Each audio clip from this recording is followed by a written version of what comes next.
मी सुरेश बिराजदार. मी सध्या पहलगाममध्ये आहे. पहलगाममध्ये आम्ही फिरायला आलो होतो. आमचे 2-3 कुटुंब आहेत.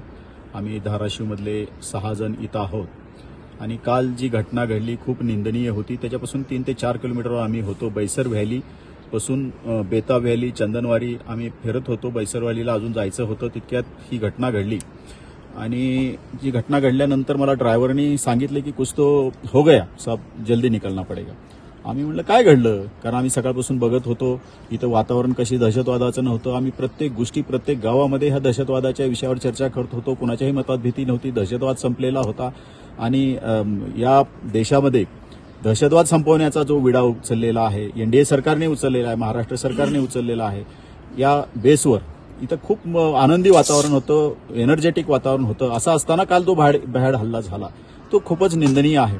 निष्पाप लोकांचा बळी गेलेला आहे. महाराष्ट्रातले 6 त्याच्यामध्ये आहेत. आणि या लोकांचा काही दोष नसताना हे दहशतवाद्यांनी हे कृत्य केलं. त्यांनी धर्म विचारला. परंतु मला हे सांगायचं की मला जे ड्रायव्हरनं नेलं त्या ड्रायव्हरने मला परत घेऊन आलं. आणि आम्ही येत असताना एवढ्या मोठ्या मिलिटरीच्या गाड्या मिलिटरीने ताबडतोब या शहराला घेराव घातला. त्या बैसर व्हॅलीला घेराव घातला. मिलिटरी खूप मोठ्या प्रमाणात आले. त्यामुळे I am proud of this military, कारण त्यांनी एवढी मोठी ऍक्शन घेतली. अँब्युलन्स एवढ्या मोठ्या धावत होत्या. आम्हाला समजलं की एकच मेल आहे, परंतु आता जे आकडा येतोय आणि त्या अँब्युलन्स धावत होत्या त्यावेळेस लक्षात आलं की ही खूप मोठ्या प्रमाणात ही खूप मोठी दहशतवादी प्लॅनिंगनं केलेला आहे. परंतु मला एक जाणवतं की इथंच का घडलं, कारण अमरनाथ यात्रा मला वाटतं जून-जुलैमध्ये चालू होणार आणि ही एंट्री आहे, ही एंट्री पॉइंट आहे. बैसर व्हॅली चंदनवारीवरूनच हा पुढे रस्ता जातो अमरनाथकडे. त्यामुळे हे अमरनाथ यात्रेला थांबवण्याचा कोशिश हे करत आहे. परंतु मला हे जनतेला हेही सांगायचंय की ह्या दहशतवाला जात धर्म काही नसतो. माझा ड्रायव्हर माजिद खान हा बाजूला आहे. यांनी मला ताबडतोब आणण्याचा प्रयत्न केला, धीर द्यायचा, आम्हाला सर्वांना धीर देण्याचा प्रयत्न केला. त्यांनी हे सांगितलं की तुम्हाला हॉटेलवर भीती वाटते तर माझ्या घरी या. त्यांनी 12 वाजेपर्यंत रात्री फोन अर्ध्या साल फोन करा. आप डर गए क्या? कुछ नहीं तो मेरे घर पे आप मेरे घर पे खाना रहो, मेरे घर पे रहो. हा जो विषय आहे हा खूप महत्वाचा आहे. दहशतवाद्याला धर्म नसतो, जात नसतो. आणि इथं जे वातावरण हे दूषित करण्याचा, कलुषित करण्याचा आणि दहशतवाद वाढवण्याचा प्रयत्न या पाकनी केलेला आहे, त्याला चोख उत्तर या देशाचे पंतप्रधान नरेंद्र मोदी, अमितभाई शहा, इथले उमेर अब्दुल्ला, आमचे मुख्यमंत्री आपले देवेंद्रजी फडणवीस, अजितदादांचा मला फोन आला. अजितदादांनी उमर अब्दुल्लाला सांगितलं की महाराष्ट्रीयन लोकांना तुम्ही पूर्ण सपोर्ट करा. मला सांगितलं की तुला काही प्रॉब्लेम असेल तर उमर अब्दुल्लाला मी परत बोलतो. आणि या गोष्टीला सहकार्य ज्या नेत्यांचं आहे किंवा ह्या सगळ्या गोष्टीचं आहे खूप चांगल्या पद्धतीनं आहे.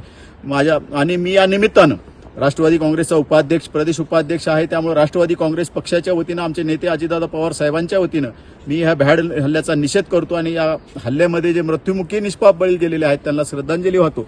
मी अजून आवर्जून हे करतो की माझ्या बाजूला जो माजिद आहे हा कुण्या धर्माचा आहे न बघता त्यांनी आम्हाला सपोर्ट केला. रात्री माझ्या घरी येऊन राहिला.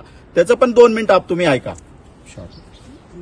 मैं क्या सर जो सर ने कहा यही तो मसला ऐसा है कि हम इस चीज की कड़ी निंदा करते हैं. हम इस चीज में कभी भी सपोर्ट में नहीं थे.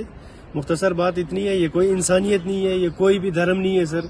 तो हमें इस चीज का बिल्कुल मजम्मत करते हैं सर. तो बाकी अब सब जानते हो कि कितना बड़ा हादसा था ये हम सब के लिए इंसानियत पे. तो हम बस इतना ही कहना चाहते हैं कि हम इसको कभी सपोर्ट में नहीं है. आप ये होटलचे मॅनेजर आहेत, बोल पटकन 2 मिनट. जी मैं ये जब हमारे गेस्ट गए थे बैसरन वैली तो हमने गेस्टों को कॉल किया तो क्या हमें तो एग्जैक्ट पता नहीं था क्या हुआ था सर वहाँ पे. तो सर गए थे वहाँ पे तो हमने इनको फोन किया आप आ रहे हो वापस. तो वे बोल रहे थे कि अभी 10-15 मिनट लगेंगे, हम आ रहे थे. तो आगे कैसा वातावरण है? नहीं हम पूरी इसके खिलाफ है सर. जो ये हुआ है यहाँ पे तो हम इसके बहुत खिलाफ है सर. ये नहीं होना चाहिए, ये इंसानियत के खिलाफ है सर.